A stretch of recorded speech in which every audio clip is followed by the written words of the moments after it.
सुरुवातीला हे प्रेम पण तसंच होतं, जसं प्रेम असायला हवं, निर्मळ, निस्वार्थ, आशा आकांक्षाने भरलेलं. एक नवीन चेतना, नवीन ऊर्जा होती आणि प्रत्येक भेटीत माझ्यात एक नवीन ऊर्जा जागत होती. नमस्कार मंडळी, द साऊंड ऑफ बटरफ्लाय फॅमिलीमध्ये आपल्या सगळ्यांचं स्वागत आहे. आपल्याला असंच वाटतं ना, प्रेम हे असंच असतं. प्रेम म्हणजे एकत्र राहणं, सोबत राहणं, एकमेकांसाठी राहणं. पण प्रत्येक वेळी हे नातं असं नसतं. कधी कधी हे नातं आपल्याला शिकवतं कुठे थांबायचं, कधी थांबायचं, का थांबायचं, आणि कधी कधी सोडून द्यायचं.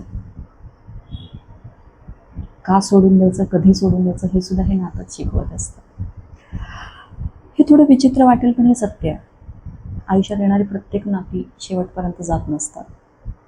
काही नाती आपल्याला वेळेनुसार शिकवतात की इथे थांबायला हवं, इथे हे सोडून द्यायला हवं, आणि दुसऱ्याला समजण्यापेक्षा स्वतःला समजून घ्यायला हवं, असं असतं. आणि हे सत्य आहे की एका ठिकाणी येऊन तुम्हाला कळतं, त्या नात्यात एका फेजला तुम्ही आलात की तुम्हाला जाणवतं, अरे मी समोरच्याला समजून घेतोय, पण कुठेतरी मी मलाच समजून घेणं विसरून गेलो. आणि त्यावेळेला थांबावं लागतं, थांबणं गरजेचं असतं. मला वाटत होतं की ही व्यक्ती जिच्याबरोबर मी सेफ आहे, मी न घाबरता राहू शकते, माझी सगळी स्वप्न पूर्ण होऊ शकतात. पण वेळेनुसार मला जाणवायला लागलं की हे नातं मला आतून मजबूत करण्यापेक्षा आतून तोडत निघालं. आणि हे तुटणं एकदम नाही झालं, हळूहळू झालं. त्यामुळे कदाचित त्या होणाऱ्या वेदना, तो त्रास जाणवला नाही, ते दिसून आलं नाही.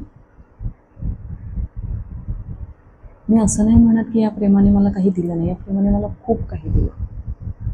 खूप साऱ्या आठवणी, भावना, चेतना आणि कधी न विसरता येणारी क्षण. पण या बदल्यात माझ्याकडूनही खूप काही हिरावून घेतलं.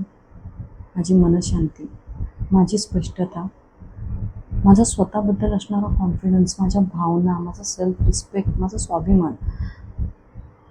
आणि इतकं सगळं होऊन माझं मन मानायला तयारच नव्हतं की हे असं होऊ शकतं.